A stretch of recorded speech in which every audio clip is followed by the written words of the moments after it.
God, I thank you for breaking chains. Ooh. God, I thank you for seeing what I was anchored to, even when I didn't see it myself. God, I didn't know that it had affected me that deeply. I didn't know that I'd really started feeling that I didn't have any value. I didn't realize that I was anchored to something. But sometimes God sends a word so that you can see that what you are anchored to has enough power to keep you from moving in the direction of your purpose.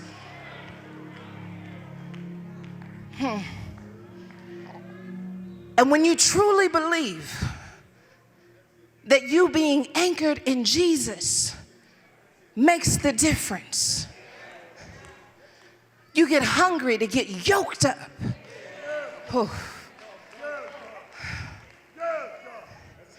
Paul and Silas understood something about being anchored and how being anchored can change your condition. Paul and Silas are sitting in a cell, chained up in somebody else's anchors. Oh, God. Whew. But they understood that somebody else's anchors don't change what I'm anchored in. So they're sitting in the prison cell and they start doing the only thing they can do, because they can't really move this thing on their own. They can't really break this chain on their own, but they use the weapon that is available to them, because sometimes you can't just flip a switch and make things change. But what you can do is change the condition. You can change your position in the condition when you decide to worship in the face of what is oppressing you. Now I was underneath it, but when I worship, I get on top of it. And Paul and Silas start singing, and Paul and Silas start worshiping, and all of a sudden chains start breaking. I didn't have to manipulate to do it. I didn't have to sleep with anybody to do it. I didn't have to pretend to be someone I wasn't. I just had to step into the fullness of who I am. Your authentic worship will break the chains of what's trying to keep you bound.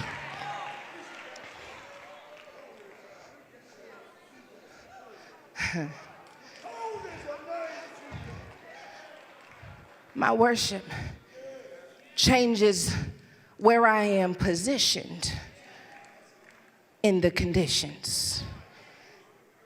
Can't change the condition, but I can change where I'm positioned. I don't have to let this thing whoop me. I don't have to let this thing challenge my worth and my value. I can change my position. And if I align my position with what God sees, then I don't even have to worry about how the condition is going to change. I just have to stay aligned with what God knows about me and what I know about him. That's why the enemy will always go after what you know. Because if you start questioning what you know, then you cannot align and be established in what will bring you breakthrough. At minimum, you got to have the hope of Jesus as an anchor for your soul. That no matter what my condition is, I have a hope that is greater than this condition. And that hope always shows up for me. And that hope always guides me and leads me. When we hear the scripture, I can do all things through Christ who strengthens me, it comes after Paul talking about he could be up and he could be down, he could be rich and he can be poor, but he said, I can do all things through Christ who strengthens me. That's his anchor.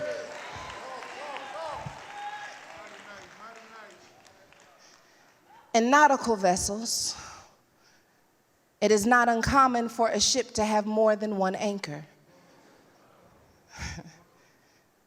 Because different anchors serve different purposes depending on the conditions. I asked them to put an illustration on the board because I just want to show you how different anchors work for different conditions. These are just a few, but there are literally countless different types of anchors. The fluke style anchor is similar to the plow anchor, but it's more lightweight. It's good for most boats, and it gets its holding power from its pointed flukes. There's a plow anchor that is most effective in grass, mud, and sand. There's a claw anchor, and the claw anchor works well because it resets quickly. Depending on the condition of where you are headed, you will need a different type of anchor. Oh, God.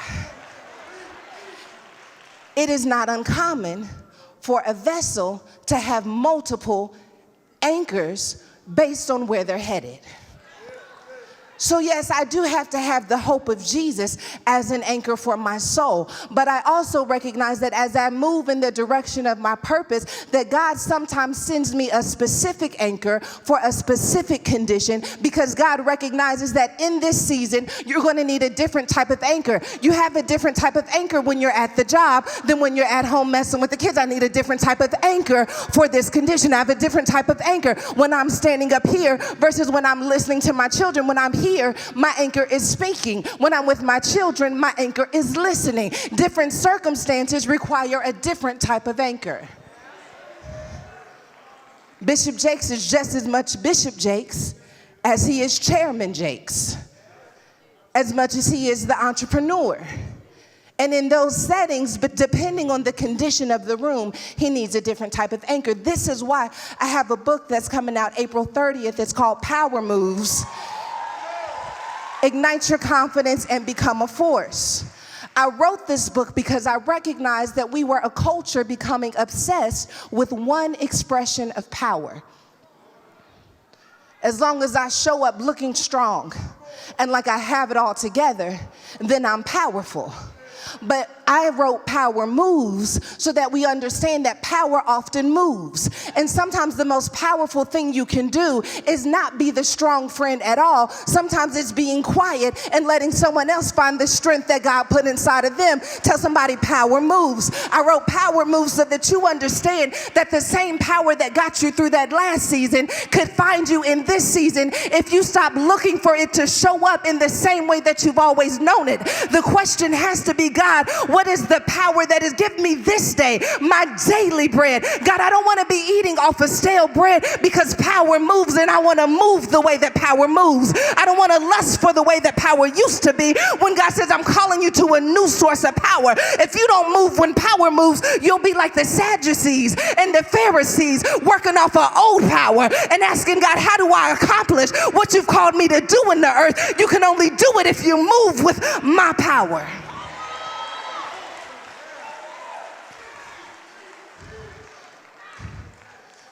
Because when you understand this fundamentally, you recognize that different conditions require different anchors.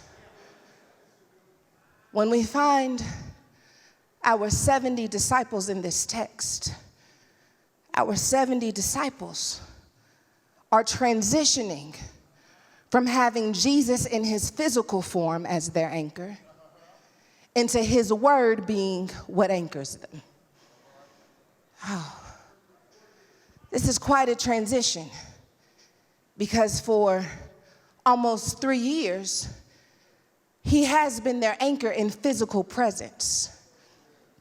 But as Jesus heads towards Jerusalem, he understands that if you are only used to me showing up in this particular form, you will miss that I have different expressions. And so he begins training them to be broad enough and vast enough to understand that my word may be the only anchor that you have in this season. In other words, even when you don't see me, it doesn't mean I'm not working. That word may be the only, see, this is a good word for someone who understands that I have been sent into hazardous conditions. and I am not as comfortable as I once was. But the only thing that I have to keep me grounded in these hazardous conditions are the fact that I got a word from God. It's not that it's not dangerous. It's not that I feel like I am the woman for the job. It's not that I feel like I am the best man on the field. It's just that I got a word from God. And sometimes a word from God will send you into hazardous conditions, because God knows that if you stay anchored to the word, it doesn't matter who comes or who goes. All that matters is that you stay anchored and why I sent you. If you stay anchored and why I sent you, it doesn't matter what the conditions are. It doesn't matter what your haters say. It doesn't matter who is more educated. All that matters is that you stay anchored. Hit your neighbor and say, stay anchored. Don't you give up, stay anchored. Don't you turn back, stay anchored. Sometimes you need a reminder that I didn't get here by myself, that I came here from a word from God. And if a word from God sent me, a word from God is going to lead me. And I won't move until you send another word. And I won't go back until you send another word. Anchored. Anchored by this word. The word is all I got. The word is all I need. The word is all I got. The word is all I need. God, you told me if I come to this city that you'll go ahead of me and make my crooked path straight. So I'm packing up and I'm moving to the city. I don't have any friends. I don't know what the job is going to be, but I'm anchored in the word that you gave me. I don't know how I'm going to raise this child, but I'm anchored in the word that you gave me. I don't know how I'm going to build this ministry, but I'm anchored in the words you gave me. I'm anchored in this. I'm anchored in this. And of course the conditions have been violent, because the conditions are not coming for my finances. It's not coming for my marriage. The condition is coming for my anchor, because you understand, if I get off my square, that you can take territory. But I hear God saying, I gave you that territory. Don't you give it up. I gave you that territory. I gave you that vision. I gave you that child. You better stay anchored.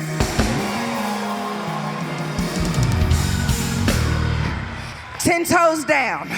10 toes down. Stand on business. I'm standing on the anchor. Stand on business. I'm standing on what God gave me. I'm going to see this thing.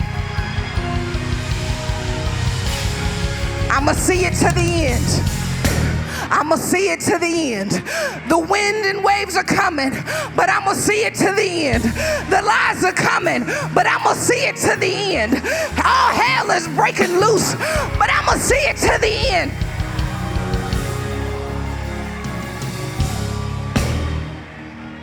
Anchored. Anchored. Get your weight up. You're going to have to be anchored for this. Go talk to your therapist. You're going to have to be anchored for this. Go take a nap. You're going to have to be anchored for this. I don't know who you are, but God is calling you into a dimension that is going to require you be anchored, because they're going to pull at you and they're going to talk about you and they're going to try and hijack your anchor.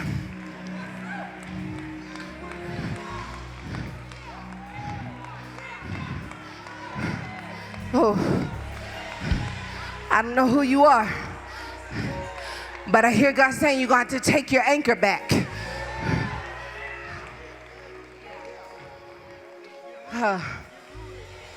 You got to take your anchor back. The threat is over your anchor.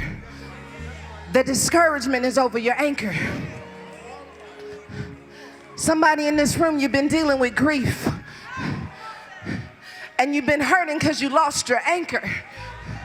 And you feel lost at sea because you don't have your anchor anymore. And that anchor came in the form of a person. Maybe it came in the form of a marriage, but you've been grieving that you're not anchored to who you once were. And I hear God saying that you were one ship with many anchors. And that person you were counting on to be your anchor, they may not be here with you in the way that you're used to them being here with you. But God said, I would never leave you without an anchor. Maybe the marriage has come to an end and your identity was wrapped up in who you were married to or where you were working, and now that season is over. And I hear God saying, I will never leave you without an anchor. You are one vessel with many anchors. If you would just trust me with this next phase of your life, you will understand you're going to feel rooted again.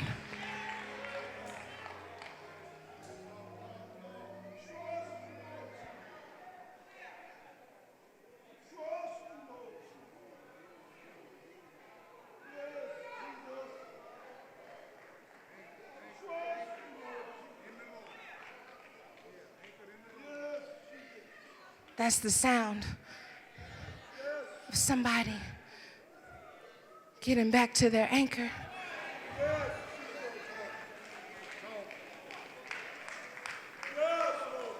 Getting their mind together.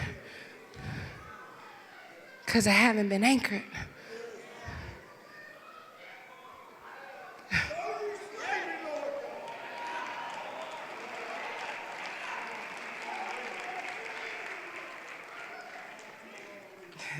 Jesus sends these 70 disciples out in hazardous conditions. If you read all of Luke 10, you'll see that he tells them, I'm sending you out as lambs amongst wolves.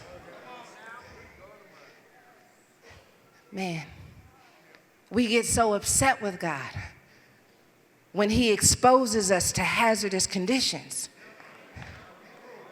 And there is quite literally nothing in Scripture that suggests that walking with God means that you avoid hazardous conditions.